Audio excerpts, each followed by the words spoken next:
the Hooper Saturday morning special. I'm your host, John W. Fresh X. And we just here to tap in, weekly NBA talk. It's been a good season so far. The Warriors off to a hot start, 10-1, best record in the league. Just beat the Bulls last night. Yeah, that was quality win. Steph went crazy. KD's leading the league in scoring. Watched attempted 19 shots on 61% shooting, 72% from the mid range. He had 30. He took 12 shots. Something like that. Yeah, it's a lot of rookies in this rookie class out, really shining. I thought that this had been some of the best rookie play I've seen in a year on a consistent high level. Like there's been some rookies who had good years, but I think so far, like all the rookies, especially the top rookies, are definitely playing at a high level. The ones who've been on the court so far. Yeah, some of the top picks, like they came in ready to contribute from the start, and I think Scotty Barnes and Evan Mobley have been the two most impressive so far. But definitely, Jalen Suggs is contributing in Orlando. Of course, you got Jalen Green in Houston. Cade is getting it going after everybody was ready to get rid of him. Chris in Indiana, of course, has been providing some buckets for them there. So, and it was somebody else that I had in mind. I can't think of his name right now, but it's been a good variety of players coming in ready to play, which has been the trend the past few years. Definitely. Honestly, it's been a good transition. No, for sure, I agree with that. But let's just start with the rookies real quick. Where are you expecting the rookies to be playing this week? Because I know you one of them people who think rookies can, especially with some of the comparisons you always think rookies can play at a high level, especially when you look at, like, of course, some rookies like KD, Carmelo, LeBron, those are special rookies, but that's how some people talk about rookies, and then they don't kind of live up to even that rookie year. You kind of be a little disappointed. So are you disappointed so far in this rookie class, or do you think – I think it's been great so far, like especially with some of the players you just named, but do you think it's been kind of – I definitely think I'm a lot tougher on higher picks than most people because – when you're drafted in the top 5, it's just an expectation that's supposed to come with that. And while I respect, figuring your way around the league if you don't become a star and just getting longevity and being a contributing player, I definitely respect that. You definitely disrespect that. But I'm definitely tough on the top 5 picks. But I haven't been disappointed with anybody this year. And then just watching people's games blossom. Like I didn't know that certain players were gonna get the minutes up from the start that they have, and I mean when they're out there you see why they get them, especially like Evan Mobley in particular. Like he's really good. And when I first saw that starting lineup Cleveland was going with, I'm like, what are they gonna do to him? I thought Cleveland was gonna ruin him, but he's so good really that he's one of the main reasons why they're doing what they're doing right now. But Scotty Barnes has played really well too. Like it's funny because Pascal had this thing coming in about being the man. Yeah, being the man, and this was his chance to kind of be it, but he's not the man there no more. That's Scotty Barnes' team. And so, but I like those two the most so far in particular. And I just want to stick with that because I was going to get into Jalen and K myself. But I seen some comparing, saying Evan Mobley and Scotty Barnes. It's the new Tim Duncan and KG. Of course, when you start hearing comparisons like that. I can't think of who it was. I'm sorry. Somebody on NBA Twitter, somebody I respect, said that Evan Mobley reminds them of Chris Bosh. I saw that. I respect that a little more. I know Daniel Artest said his floor is Chris Bosh and his ceiling is I forgot who said. I did see that. I saw that. He said his ceiling was Anthony Davis. Shout out to Daniel Artest. Happy birthday, Daniel Artest. Happy birthday. I get what he's saying, and I agree. Kind of. I kind of think Chris Bosh is better than Anthony Davis. I know they're gonna kill me for that one. I think Chris Bosh is better. So, but no, seriously, I know, like you said, with Pascal coming into the year. But hold on, my bad, real quick. But I don't know about the KG Tim Duncan. Tim Duncan was first team All NBA as a rookie. And that's where you get into where you take rookies. Yeah, that's where I get into the toughness of it, because don't tell me he's Tim Duncan and then he don't make All NBA as a rookie. I mean, of course, they're not saying he was Tim. It was no, he's not. I'm just saying the rivalry that could be. But they're living up to what they're doing. So not for sure. I really got to get into that. But I'm just saying, when we start throwing that around, you got to realize what these people did also. And I can understand if you see glimpses of their game in that. I get it. But, Tim Duncan's first team All NBA as a rookie. So No, come on. for sure. But just speaking of Scotty, Pascal Siakam and Scotty Barnes, of course, Pascal came into the year with that quote that I think everybody's seen at this point. And he came into the year hurt, so he hasn't been out there, which has given Scotty the room to actually blossom and play as well. Do you think whenever Pascal's come back, you have to figure out a way to not, I guess, take minutes away from Scotty? I've seen they play together, but it's weird because the time they play together, Pascal's been at center, and he's not going to be a center. So I think really in the end, I think they're going to end up trading Pascal, and I think I'm pretty sure. I'm sorry to put this on you if you said it, but I'm pretty sure shout out Ken. I'm pretty sure he said that he thinks Pascal's getting traded this year. I'm pretty sure it was him, but if I'm wrong, I'm sorry. But I think they're going to end up trading him, and then you just start building around Scotty because with what you have already, you still will have OG. You still got Fred VanVleet, Trent, so you trade Pascal because Precious at center. Barnes is better than Pascal already. No disrespect, but I think he's better than him. I think he's better than him already. I think he's better than he ever would have been. And I know he had that breakout year. He made All NBA team, and I respect that year. But I never thought he was that player, just in my humble opinion. But that's fair. Somebody out there will trade for him, and you can start like kind of building around. You can get some assets with Pascal. So right now, while you already have OG, Trent, Fred, Chris Boucher, Precious, right? Goran Dragic on the team. So imagine you get 2-3 good players for Pascal, or even a really solid player. Whatever you get for Goran, because you ain't probably not gonna keep Goran Dragic all year either. I mean, for the right depends because you get because they could use him because you trade Pascal to get the right person. Your team is gonna be solid. Y'all in play. That's a solid team, honestly. When it's a clear. We're playing through Scotty, then you got Fred or whatever. Then Gary Trent is doing what he's doing in OG, and you trade Pascal to get some solid pieces. Goran can contribute to a winning team, and I always like putting rookies in situations where they're actually playing for something.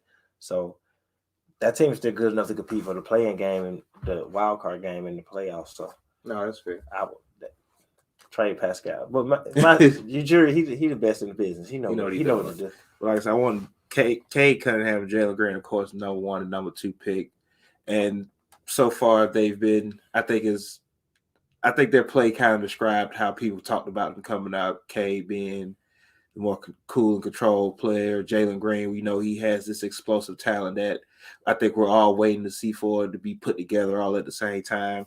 Of course, they played the other night. Detroit Pistons, Houston Rockets. Detroit got a win, and that they both scored 23. K kind of took over more in the fourth quarter. Do you see this being one of those? Of course, a lot of people still holding on to Jalen. Should have been number 1 pick, Jalen Green himself. With that call, K the phony after beating baseline for a dunk. But do you think this is going to be one of the rivalries that hold on for a long time? It's potentially there. It's potential. I don't know. It just depends on how good they are, but it's definitely for marketing sense.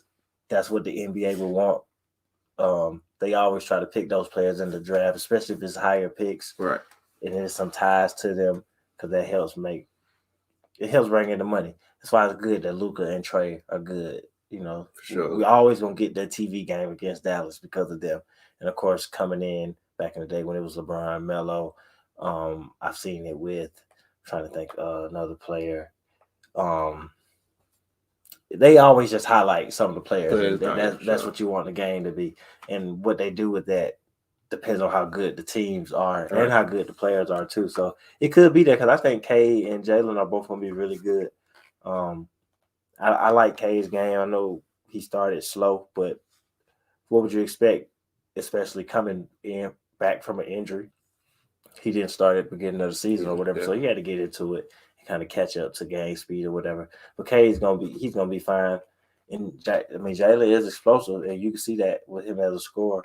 So it's definitely potential there. All right. And I think I find it kind of cool too that we have two long-term rivalries at two different positions. The front court with Scotty Barnes and Evan Mosley, and the back court with Jalen Green and Cade Cunningham. So you're going to see them guarding each other a lot, honestly. So it's going to be a lot of crossover matchups when those players play each other. So yeah, because they definitely take the challenge of guarding each other. for sure. So Golden State Warriors sit atop of the league at 10-1 after beating the Chicago Bulls. And I know a lot of people were complaining, not necessarily complaining, but saying a lot of their early season wins weren't the best wins. But the Bulls are one of those teams who've been really good so far this year, and they kind of just, it's an easy convincing win. Steph, of course, scored 40. I'm not going to say the record he broke last night because I think it's a stupid record. But the Warriors are sitting any records last night. But the Warriors sit atop at 10-1. With the brand, like basically a brand new team, you bring Iguodala back in for some more veteran leadership and some more high IQ plays. Gary Payton II, I think, has been definitely a surprise. Yeah, that's the word I was. Yeah, I didn't know he's going to contribute like he is right now so far. Right. Jordan Poole is making his case for most improved player every night. Andrew Wiggins seems to be fitting in better with this team. Kevon Looney is looking like a serviceable player again, and they still have to add Clay and James Wiseman. Moody and Kuminga's been out there, in and out there. Of course, you get into the talks where people think the Golden State Warriors can be the championship contender, which a lot of people thought so coming into the year anyway. But how surprised have you been that the Warriors are 10-1 right now? Like they're looking this good. 11-1. 11-1 after last night. I definitely didn't see 11-1. I think like just how some people got on Chicago about who they played early, I can see why you could think twice about their record. Right. But you also got to recognize like they do have some quality players on their team led by the second best player in the association and Steph Curry. So, I do believe they're a good team. Like the IQ is way better. I keep saying it, way better on this team than it was last year when the team just filled with a bunch of G Leaguers. And then you add Wiseman to come soon, and then Clay around January. And this team being good is better for Clay because he don't have to come in feel like he needs to press or whatever. Mm-hmm. I'm just still interested to see like is Clay just gonna come off the bench this year? Because Jordan Poole is playing well. He averages 17 a game. So it'll be interesting to see how that part of the rotation works out. But adding Wiseman, I think it's going to be so key to this team because that adds even more size, and he's such a talented player. But I'm definitely surprised at 11-1. I don't buy them as a championship contender yet. Let me take that back. I do. It's 11 games this season. I take that back. I do think they can compete for the championship. Well, to make it to the Western Conference Finals because they got the second best player in the association, and then they have solid, smart role players too. Right. Sure. So I just don't know if I got them making it to the finals yet. No, yeah, that's the better way to put it because I respect their 11-1. Yeah. Like I say, just speaking of Gary Payton II, real quick, shout out to him. I called him his last year at Oregon State, and I thought he looked pretty good. Thought he could be an NBA player. Yeah. I did definitely see the defense from him. I think he led Oregon State in scoring that year. I didn't see the athleticism coming. He's fitted perfectly into the dunker spot where he just catches lobs or those passes. Yeah. And I know when Clay comes back, a lot of people, some minutes are definitely going to change. He's one of those players you want to see. You don't want to see him lose too many minutes because of what he provides for the team.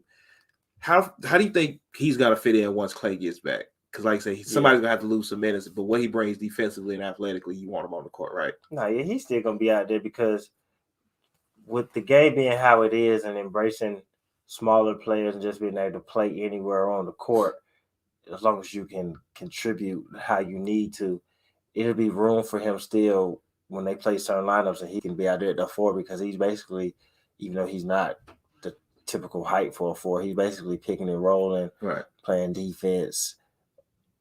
So you can find minutes for him anywhere out there. So somebody is going to lose minutes, but it's going to be more on the guard side, honestly. But he's still going to be out there because his defense is going to be valuable. And I think there's going to be times where he can give a team a boost just with his athleticism. Right. He'll make a play. So as long as he's not hurting you. But it's interesting to see the development of those players like that on the court and how they're getting minutes in crucial moments. I mean, look at Bruce Brown in Brooklyn. Like he played some crucial moments playing like that in the playoffs last year. Right. Sure. And they're not necessarily the undersized player like PJ Tucker that's shooting threes. They're setting picks and diving to the basket. Right. So because at the end of the day, they're going to be quicker than a big or whatever. So, and with the athletic ability, they can make something happen right there, and that's better than trying to force them to shoot three. So it's funny to see how that position has kind of opened up, because it was like if you didn't shoot threes, stand in the corner, you did. But now it's kind of, you can get a job kind of as a guy that, even though you're 6'4", 6'5", because he can't be taller than 6'5", right? He's like 6'4". Yeah. So Bruce Brown, 6'4". It's interesting that that's the pick and roll partner, because they're guards, so they're gonna be able to catch the ball. They can be able to make a play real quick. They're just not the best shooters or whatever. No, So for sure. And Gary Payton, being an athlete, he's kind of above the rim, big man, Right. like who comes off the roll as Bruce Brown, just real quick. He gonna hit you with a floater. Or exactly, because they're guards. They've been doing guard stuff. They help, like at one point they probably was a lead guard, where they did take, like you said, you thought he was the leading scorer at Oregon. It's just that they aren't shooters, so they find other ways to play out there. Right. And just use the skills that they already have, especially when you're providing that defense too, because Gary Payton, he got a good steal off. He got a good steal off Zach LaVine. Like he swiped a few people clean. No, for sure. I'm like, hey, okay, you know who his father is, so right. Hey. He got the glove. Shout out to him, because it's kind of shout out to RPR Old Dirty Bastard as well, but it's kind of like how his son just took on Young Dirty Bastard, like, instead of. So is he gonna officially be the mitten, or that's just what the streets call him right now? I mean, hey, why not? I think so. If he continues to live up to it and becomes a viable role player, don't go for his own nickname, just run with the mitten. Right. Hey, I mean, if people give it to you and it fits, why not? No, shout. So like I said, just shout out to how he's playing. That goes just shout out to the G League and how far it's come as far as development goes as well, especially players like Jalen Green being the number 2 pick and playing well so far. Kuminga for the Warriors, who's played well in the sense that he's out there. He was also on the G League Ignite team last year. And just, that's going to keep growing and helping the development of these young players, honestly. Yeah, that's what the G League is for, because at the end of the day, it's a lot of roster spots and people are always needed, especially now with COVID. So you never know who's going to be down. So you can really find players in that, whether it's a younger player or even more of a veteran player that's been around a couple years, and you can turn them to a viable role player in your team. I mean, look at what Caruso is doing, and you can get a bag off of it because he came out of the G League and he got paid from Chicago. Well, no, he went from Lakers. He was in the G League first. Caruso? Yeah, Caruso. Yeah, not for the Lakers. Oh, you just saying that's how he got the bag. He's developed in the G League though. He skipped the whole part of his career. He got a ring and everything. Yeah, I mean, the ring happened, but he didn't get that bag with the Lakers. He was in the G League, and then he did what he did there. Then he got minutes because they called him up from the G League. They didn't draft him or whatever, so they called him up from the G League. He was on the Lakers G League team. They called him up and he produced. Especially they needed that guard play, and to go from that to another team, like, hey, because it's one thing when you are on a team's G League team, they call you up. It's like you're in your system. But for Chicago to be like, we want to pay you to come play on our team, it's like it's some real value. And be like, say, why Kobe White gets back, he's the first guard off the bench too. So, like I say, just shout out to. They're gonna have to play them together. Caruso ain't losing no minutes. He getting 5-6 steals in a game. And even like it's funny too because you see Caruso and I know some people probably didn't respect this game because we know why. You see him, he's a small white guy. Bald eagle, man. And right, and that was before he was really cutting his hair, and you don't take him seriously, but he a hooper. I respect Caruso. Shout out to Caruso. But speaking of another hooper, Kevin Durant, like we said in the beginning of the show, is leading the league in scoring on 19 shot, which puts him in 18th place for a shot attempts on 61% shooting from the field and 72% from mid-range. We talked about Dominique Wilkins the other day on our Hoopers Room, and of course, we all know Dominique have probably one of the best seasons ever coming off of torn Achilles at 29 points, and KD is right there. Of course, he's already had a season off of that, but now we got this year full season, averaging basically leading score at 29 points. I don't remember who it was, but they said KD at this point is just to get to his spot player, which he's always been his whole NBA career. So I think he prefers to play like that. Yeah, he's been that for a while. But to see KD average 29 points this year, even with playing with James Harden and LaMarcus Aldridge and Blake Griffin, I know a lot of people talked about what Steph sacrificed for KD in Golden State, but just to see that shows how much KD kind of sacrifices as well and how he's still able to play at this high level, even coming off that Achilles injury. Right, yeah, for sure. Because you sacrifice, because obviously you are going to sacrifice some shots, but I think he figured out in Golden State how to be efficient. Because I mean, just as much as people say Steph sacrificed, KD did also. He had to sacrifice shots too. I mean, that's the only point in his career he hasn't been the leading scorer on his team. So who knows how many more scoring titles he would have. He had 4 when he went to Golden State. So he hasn't won a scoring title in years, and he has the 3rd most. So, you kind of figure it out then, and then it fits with this team because I know James Harden's numbers down. It's partly because of the free throws, but I think he genuinely didn't want to lead the league, and he already know he can lead the league in scoring, so he's genuinely like playing point guard for this team, especially when you got KD who, like he's not even going to need a lot of shots to get the points that he needs, right. But you're going to give him the shots anyway or whatever. But that just showed the special scorer that he is. I mean, averaging 30 on 19 shots is crazy. But the team definitely needs all the scoring from him since you're missing Kyrie. That's 27 a game. And honestly, you do got James Harden, but James isn't averaging 20 this year. He's at like 18. He's probably at 20 now. Right. He's at 30 last night. Right? 30, 38, right? 39 last night. But honestly, it seems like it's a lot of scoring on this team, but it's really not. Like KD is going to get his buckets, and we know James Harden can go off because he's averaging 18 or 30. We respect his scoring. LaMarcus provides some points off the bench. Yeah, he's providing some points, but he'll give you 20 a night here or there, and then he might give you 7. Blake is typically like it's only so often he scores more than 10 points. Joe Harris is up and down, and after that, who else is really scoring? Cam Thomas hasn't really played yet. Patty Mills, of course. Definitely respect on Patrick Mills. He's gonna give you some buckets, but he's definitely gonna be up and down as well. Right. So they even though he's being efficient and it looks amazing, they kind of need his 30 also, which just show you he's ready for that too. He's always been. But I do agree he is. He's definitely fully, like I said, that he's been that player as you said earlier, to get to his spots. So he has always been that.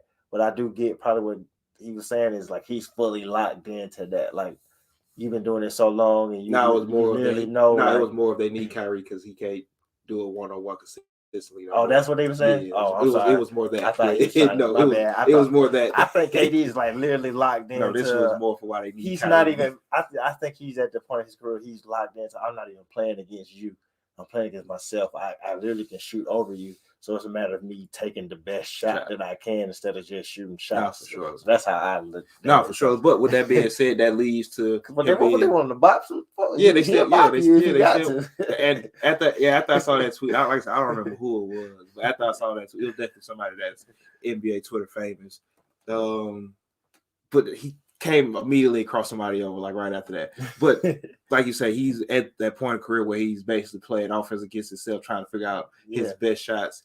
Like I say, he's shooting 61% from the field and 72% from the mid range. That shows that, right? Because he knows what his skill is. He'll never get a comparison, but it's on record that he watches a lot of Jordan and Kobe, and he plays like Jordan and Kobe. He gets it. Get to my spot. I ain't doing all that dribbling. I'm gonna jab you.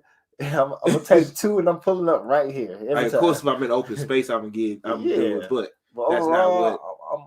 He played within the offense. I'm gonna take my 2 and I'm pulling up right here. No, right for sure. And that's kind of like I said, that leads to that being.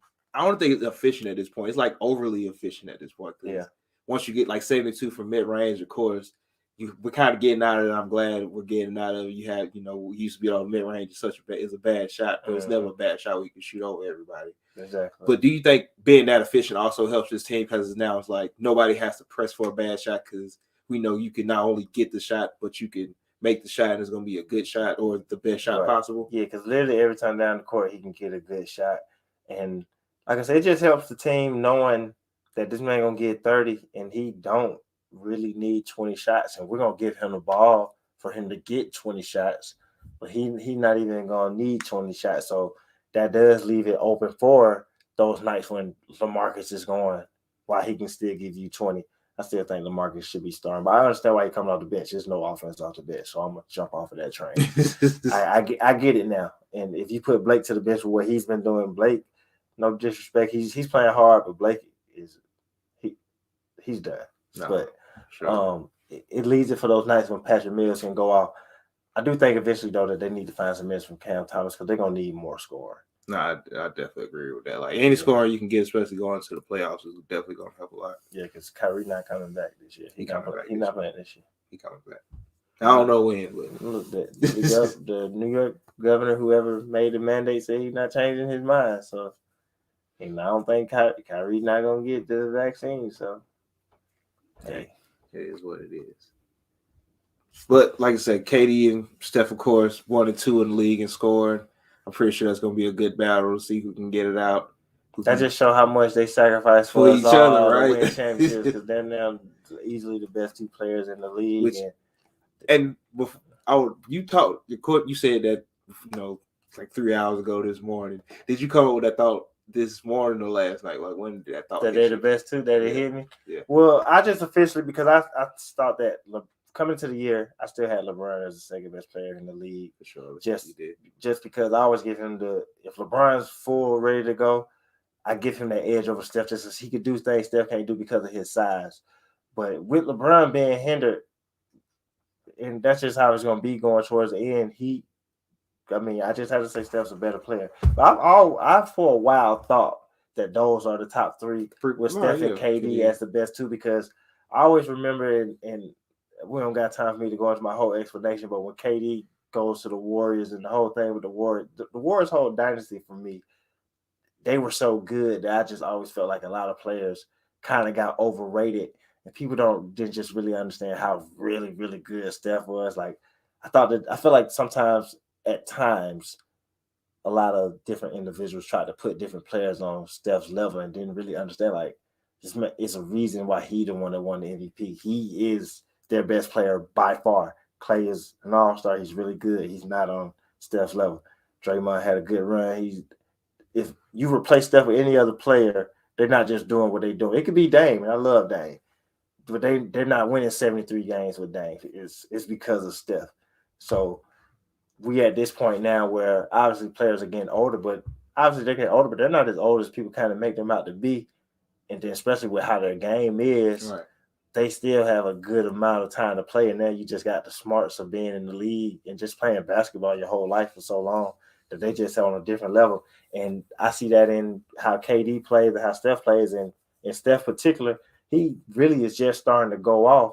But you put him around solid, smart players and they're winning games because that's just how good he is. Like Steph, respect to everybody on the Warriors, they got a lot of smart players this year. I got to keep saying it because I kept saying last year that they had a lot of G Leaguers. So I want to put some respect on their name. But they're 11-1 because Steph the second best player in the association. And he'll drop 40 on you like is nothing. That's fair. But I always thought Steph and KD was the same player, but KD's 7 feet and Steph shoots better. So that's their difference. Right. Are you surprised that it seemed like because of course they're not neither one of them necessarily aren't out of their prime. And they were teammates. Come on, y'all. My bad. No, you get it's just crazy to think like they were teammates. No, right. They were teammates. And I think even with being teammates, I think they still could have did this on a certain level, but they just sacrificed for the whole team in general. Yeah, that's where coming in how good Clay was. Because if Clay wasn't as good as he was, I think Steph and KD both averaged close to 30. They both 28-20. They're both 28 and 27 a game. But Clay is so good, it's like, all right, we gotta let him get his.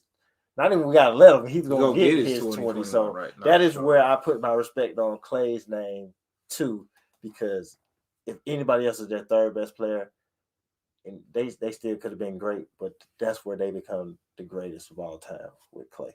No, that's not saying they're the greatest of all time, but they're a conversation for it. No, surely. And of course, before we get out of here, the Milwaukee Bucks, the reigning NBA champions, are coming in. They lost to the Boston Celtics last night in overtime. I think Jaylen Brown, Boston Celtics. Yeah, no, right. 25, Jason Tatum, Boston Celtics. Dennis Schroeder, almost 40 balls, Boston Celtics. But the Milwaukee Bucks have been struggling so far this year. I know we had a conversation about it last year, and I said this is how they came into the season like this last year too, kind of struggling. But this year has been different because they don't seem to have their full roster out there every night. Like Drew played last night, but I don't think Did Chris Middleton? I know Giannis didn't play. Did Chris Middleton play? I don't believe Chris like Brooke Lopez hasn't really played much this year at all. Pat, like Grayson Allen, hitting clutch shots for him last night. Pat Connaughton let him score another night. Wow. Do you think that's where some of their struggles are coming from, or do you think it's just teams being ready for them every night? I mean, you already had to be ready for them, but it's like, all right, we gotta be ready every night now for real. Definitely a mix of the teams gunning for them, but then like not having your players.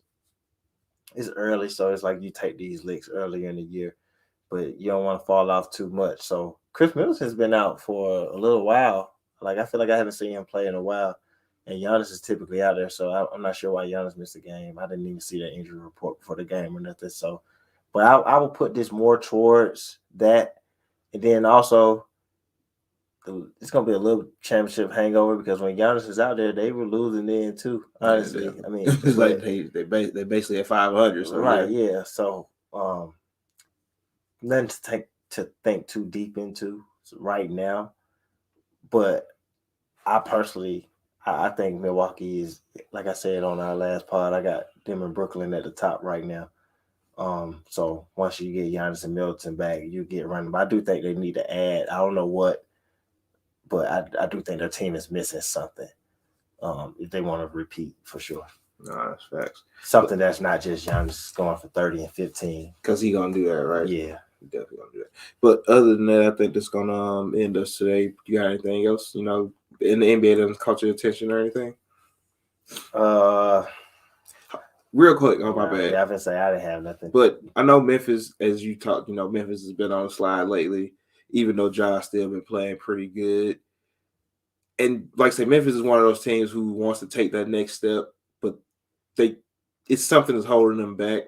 And of course, and I thought about it on Twitter earlier. Of course, coach is gonna have his wins, you're gonna have your team wins, and you're gonna have Ja as your best player gonna have his wins and stuff like that. Right, where he carry the team and pull it out for him. Sure. And I know you keep saying they need to add a wing scorer, but before they can add a wing scorer, when do we get to the point where Memphis is looking at Ja like, all right, we need more wins out of you than we're expecting from, just us as a team or even from the coach? Like, we need Ja to figure some of this stuff out just to get us out of this early season slide. That's what they're looking at right now, too. And that's where the next level of being a superstar comes into play because especially when you got a solid team. And this is with Ja still playing good. He's still playing good. He has 26, but I'm on record of saying I think he's Allen Iverson 2.0, and it's not just about the scoring, but this is where you see that those guys got another level, and it's like you could be playing really good,